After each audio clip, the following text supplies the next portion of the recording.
ಕಥೆ ಶುರುವಾಗುವಾಗ ನಮಗೊಂದು ರಹಸ್ಯವಾದ ಐಲ್ಯಾಂಡ್ ದ್ವೀಪ ಕಾಣಿಸುತ್ತೆ. ಜನರ ಒಂದು ಸಣ್ಣ ಗ್ರೂಪ್ ಏನನ್ನೋ ಹುಡುಕೋದಕ್ಕೆ ಅಲ್ಲಿಗೆ ಹೋಗ್ತಾರೆ. ಅಷ್ಟರಲ್ಲೇ ದಿಢೀರಂತ ಅವರ ಬೋಟ್ ಮೇಲೆ ಒಂದು ಹಾವು ಬಂದ್ಬಿಡುತ್ತೆ. ಅವರ ಜೊತೆಗಿದ್ದ ಒಬ್ಬ ಲೋಕಲ್ ಮನುಷ್ಯ ಆ ಹಾವನ್ನು ಕೊಲ್ಲಬೇಡಿ ಅಂತ ತಡಿತಾನೆ. ಯಾಕಂದ್ರೆ ಹಾಗೆ ಮಾಡಿದ್ರೆ ನಾಗದೇವರಿಗೆ ಕೋಪ ಬರುತ್ತೆ ಅನ್ನೋದು ಅವನ ನಂಬಿಕೆ ಆಗಿರುತ್ತೆ. ಆದ್ರೆ ಅದು ನಡೆದ ತಕ್ಷಣವೇ ನೀರಿನಿಂದ ತುಂಬಾ ಹಾವುಗಳು ಮೇಲಕ್ಕೆ ಬಂದು ಇವರನ್ನೆಲ್ಲ ಸುತ್ತುವರಿದು ಬಿಡುತ್ತವೆ. ಎಲ್ಲರೂ ಹೆದರಿಕೊಂಡು ಹಾವುಗಳನ್ನು ಕೊಲ್ಲೋಕೆ ಶುರು ಮಾಡ್ತಾರೆ. ಇದನ್ನು ನೋಡಿ ಆ ಲೋಕಲ್ ಮನುಷ್ಯ ಇನ್ನೂ ಜಾಸ್ತಿ ಹೆದರಿ ಅವರನ್ನ ತಡೆಯೋಕೆ ಟ್ರೈ ಮಾಡ್ತಾನೆ. ಅವನ ಮಾತು ಕೇಳಿ ಕ್ಯಾಪ್ಟನ್ ಲೀ ತಕ್ಷಣ ಎಲ್ಲರನ್ನೂ ಸ್ಟಾಪ್ ಮಾಡ್ತಾನೆ. ಅಷ್ಟರಲ್ಲೇ ಬೋಟ್ ಹತ್ತಿರ ನೀರಿನಲ್ಲಿ ಏನೋ ಕಾಣಿಸುತ್ತೆ. ಅದು ಅವರ ತುಂಬಾ ಹತ್ತಿರದಿಂದ ಪಾಸ್ ಆಗಿದ್ದಕ್ಕೆ ಎಲ್ಲರೂ ಶಾಕ್ ಆಗ್ತಾರೆ. ಪ್ರತಿಯೊಬ್ಬರು ತಮ್ಮ ಗನ್ ರೆಡಿ ಮಾಡಿ ಇಟ್ಕೊಳ್ತಾರೆ. ಆಮೇಲೆ ಅವರಿಗೆ ಬೋಟ್ ಕೆಳಗಡೆಯಿಂದಲೇ ಒಂದು ಬೃಹತ್ ಗಾತ್ರದ ದೊಡ್ಡ ಹಾವು ಹೋಗ್ತಾ ಇರೋದು ಕಾಣಿಸುತ್ತೆ. ಅಲ್ಲಿ ಅಷ್ಟು ದೊಡ್ಡ ಹಾವು ಇರಬಹುದು ಅಂತ ಯಾರೂ ಅಂದುಕೊಂಡಿರಲ್ಲ. ಆ ದೈತ್ಯ ಹಾವು ದಿಢೀರಂತ ಅಟ್ಯಾಕ್ ಮಾಡುತ್ತೆ. ಇದರಿಂದ ಎಲ್ಲರೂ ನೀರಿಗೆ ಬಿದ್ದು ಹೋಗ್ತಾರೆ. ಆ ಹಾವು ಒಂದೇ ಬಾರಿಗೆ ಒಬ್ಬ ಮನುಷ್ಯನನ್ನು ನುಂಗಿಬಿಡುತ್ತೆ. ಲೀ ಬೇರೆಯವರನ್ನು ಬದುಕಿಸೋಕೆ ತನ್ನ ಜನರಿಗೆ ಹೇಳ್ತಾನೆ. ಈ ಮಧ್ಯೆ ಹಾವು ಇನ್ನೊಬ್ಬನನ್ನು ಕೂಡ ತಿಂದು ಹಾಕುತ್ತೆ. ಆಮೇಲೆ ಎಲ್ಲರೂ ಸೇರಿ ಹಾವಿನ ಮೇಲೆ ಶೂಟ್ ಮಾಡೋಕೆ ಸ್ಟಾಪ್ ಮಾಡ್ತಾರೆ. ಇದರಿಂದ ಅದು ಬೇರೆ ಕಡೆ ತಿರುಗಿ ಹೊರಟು ಹೋಗುತ್ತೆ. ಚಾನ್ಸ್ ಸಿಕ್ಕಿದ್ದೇ ತಡ ಎಲ್ಲರೂ ನೀರಿನಿಂದ ಹೊರಗೆ ಬರೋಕೆ ಟ್ರೈ ಮಾಡ್ತಾರೆ. ಆದ್ರೆ ಹಾವು ಮತ್ತೊಬ್ಬನನ್ನು ನುಂಗಿಬಿಡುತ್ತೆ. ಆಮೇಲೆ ಎಲ್ಲರೂ ಜೀವ ಉಳಿಸಿಕೊಳ್ಳೋಕೆ ಕಾಡಿನ ಕಡೆ ಓಡ್ತಾರೆ. ಆದ್ರೆ ಆ ಎರಡು ಕಾಲಿರೋ ವಿಚಿತ್ರ ಹಾವು ಇವರನ್ನು ಬೆನ್ನಟ್ಟೋದನ್ನು ಬಿಡಲ್ಲ. ಸ್ವಲ್ಪ ದೂರ ಹೋದ ಮೇಲೆ ಎಲ್ಲರೂ ಒಂದು ದೊಡ್ಡ ಬಂಡೆಕಲ್ಲಿನ ಹಿಂದೆ ಅಡಗಿಕೊಳ್ತಾರೆ. ಹಾವು ಅಲ್ಲಿಯವರೆಗೂ ಫಾಲೋ ಮಾಡ್ಕೊಂಡು ಬರುತ್ತೆ. ಆದ್ರೆ ಅಲ್ಲಿ ಯಾರು ಸಿಗದಿದ್ದಾಗ ಅದು ವಾಪಸ್ ಹೊರಟು ಹೋಗುತ್ತೆ. ಲೀ ಮತ್ತು ಅವನ ಗ್ರೂಪ್ ಹಾವಿನಿಂದ ಬಚಾವಾದ್ವಿ ಅನ್ಕೊಂಡು ಕಾಡಿನ ಒಳಗಡೆ ಹೋಗ್ತಾರೆ. ಆದ್ರೆ ನಿಜ ಹೇಳಬೇಕಂದ್ರೆ ಆ ಹಾವು ಅವರ ಹಿಂದೆಯೇ ನಿಂತಿರುತ್ತೆ. ಅದೇ ಟೈಮಲ್ಲಿ ಲೀಗೆ ಒಂದು ವಿಚಿತ್ರವಾದ ಸೌಂಡ್ ಕೇಳಿಸುತ್ತೆ.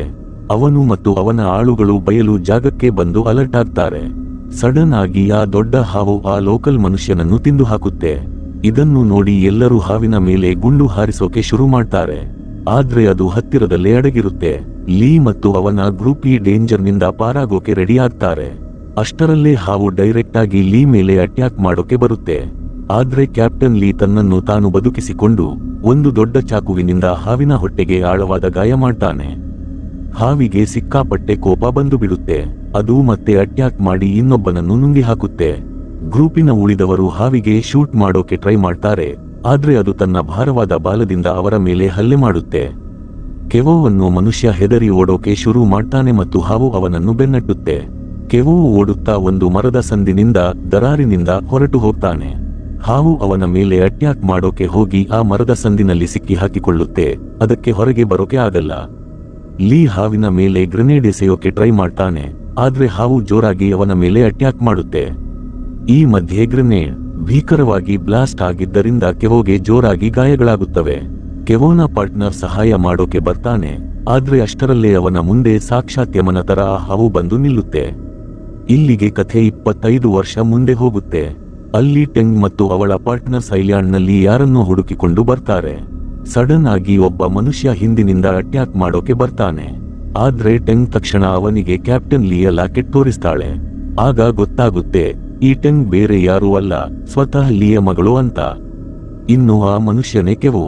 ಟೆಂಗ್ ಕೆವೋ ಹತ್ತಿರ ಅಂದು ಏನಾಯ್ತು ಅಂತ ಕೇಳ್ತಾಳೆ. ಕೆವೋ ಹೇಳ್ತಾನೆ, ನಾವು ಒಂದು ಅಪರೂಪದ ಮರವನ್ನು ಹುಡುಕೋದಕ್ಕೆ ಹೋಗಿದ್ವಿ. ಆದ್ರೆ ಐಲ್ಯಾಂಡ್ನಲ್ಲಿ ಕಳೆದು ಹೋದ್ವಿ. ಕಡೆಗೆ ನಾನು ಒಬ್ಬನೇ ಬದುಕಿ ಉಳಿದಿದ್ದು ಅಂತ. ಕೆವೋ ಟೆಂಗ್ಗೆ ಲೀಯ ಫೋಟೋ ಕೊಡ್ತಾನೆ. ಟೆಂಗ್ ಈ ರಹಸ್ಯವಾದ ಐಲ್ಯಾಂಡ್ನ ಒಳಗಡೆ ಹೋಗ್ಬೇಕು ಅಂತ ಡಿಸೈಡ್ ಮಾಡ್ತಾಳೆ. ಯಾಕಂದ್ರೆ ಅವಳಿಗೆ ತನ್ನ ತಂದೆಯ ಬಗ್ಗೆ ಇರೋ ಸತ್ಯ ಗೊತ್ತಾಗಬೇಕಿರುತ್ತೆ. ಒಳಗಡೆ ಹೆಂಗೆ ಹೋಗೋದು ಅಂತ ಟೆಂಗ್ ಕೇಳ್ತಾಳೆ.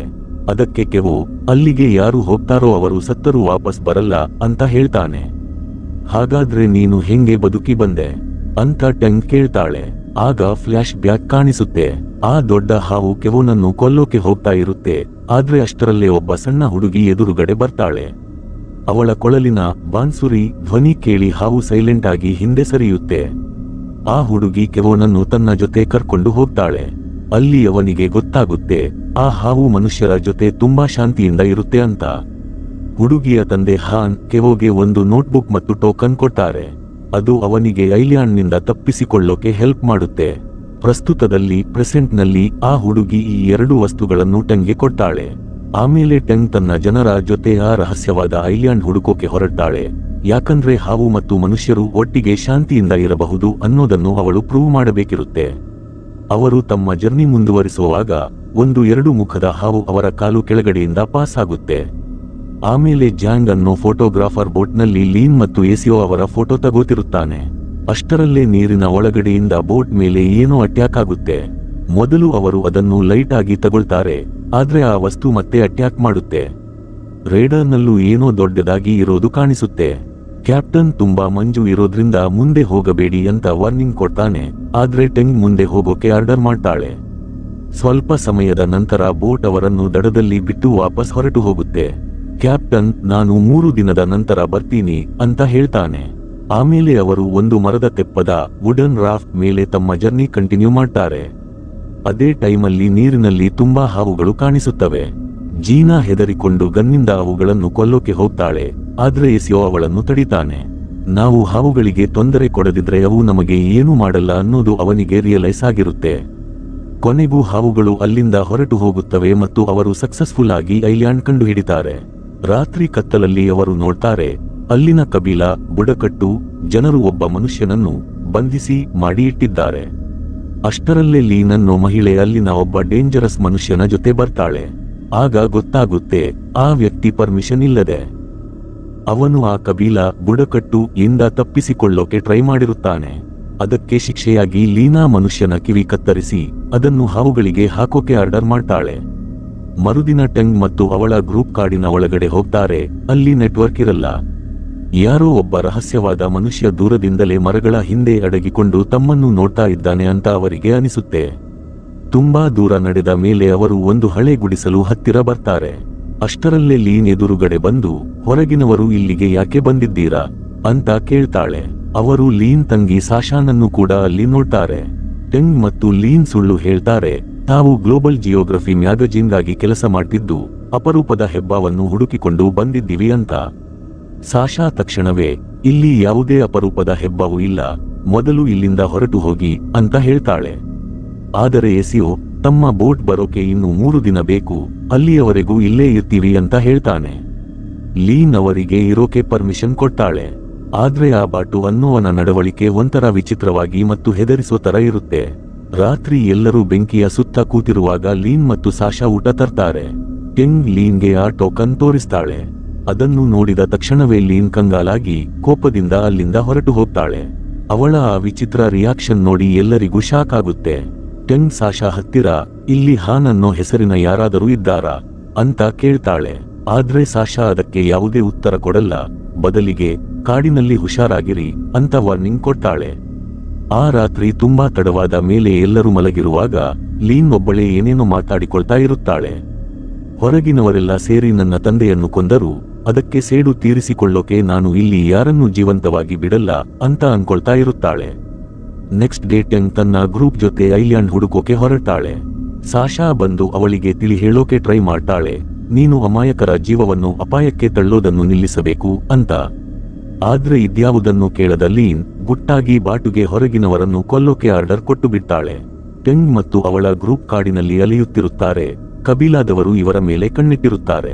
ಒಬ್ಬ ಮನುಷ್ಯ ಇವರ ಮುಂದೆ ಬರ್ತಾನೆ, ಆದ್ರೆ ಅಲ್ಲಿಗೆ ಇನ್ನು 2 ಬಂದಿದ್ದನ್ನು ನೋಡಿ ಅವನು ಹೆದರಿ ಹೊರಟು ಹೋಗ್ತಾನೆ.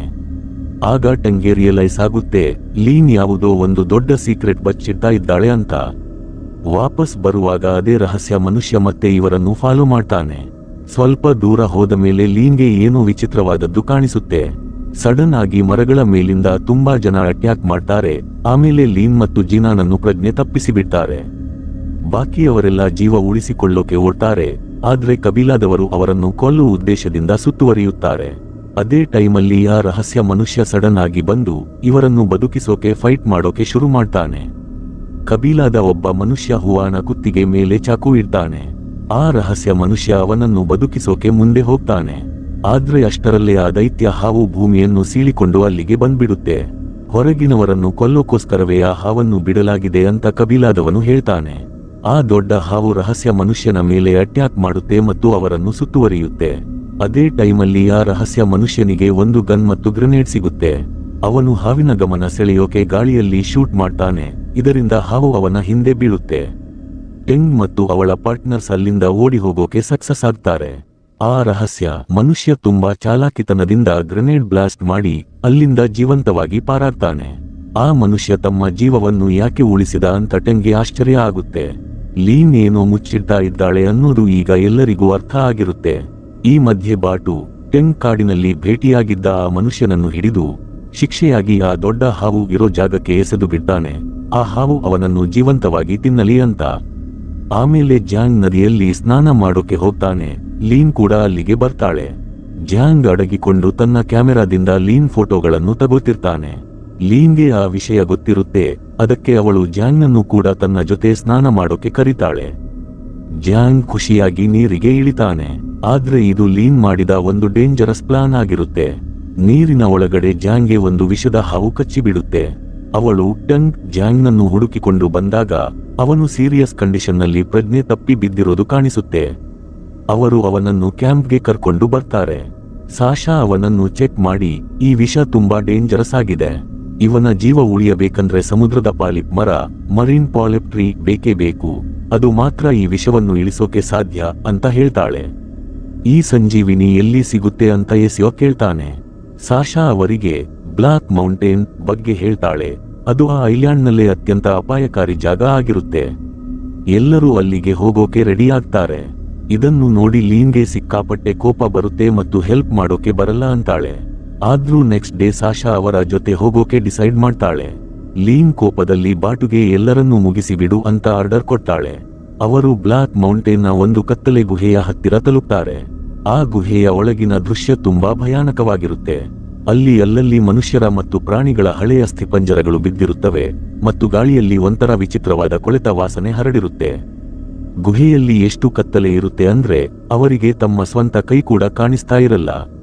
ಅವರು ತಮ್ಮ ಫ್ಲಾಶ್ ಲೈಟ್ ಆನ್ ಮಾಡ್ಕೊಂಡು ಮೆಲ್ಲಗೆ ಮುಂದೆ ಹೋಗ್ತಾರೆ. ಅಷ್ಟರಲ್ಲೇ ಅವರಿಗೆ ಬಂಡೆಗಳ ಮಧ್ಯೆ ಏನೋ ದೊಡ್ಡದಾಗಿ ಹರಿದಾಡೋ ಭಾರಿ ಸೌಂಡ್ ಕೇಳಿಸುತ್ತೆ ಮತ್ತು ಒಳಗಿನಿಂದ ಮತ್ತೊಂದು ದೈತ್ಯ ಹಾವು ಹೊರಗೆ ಬರುತ್ತೆ.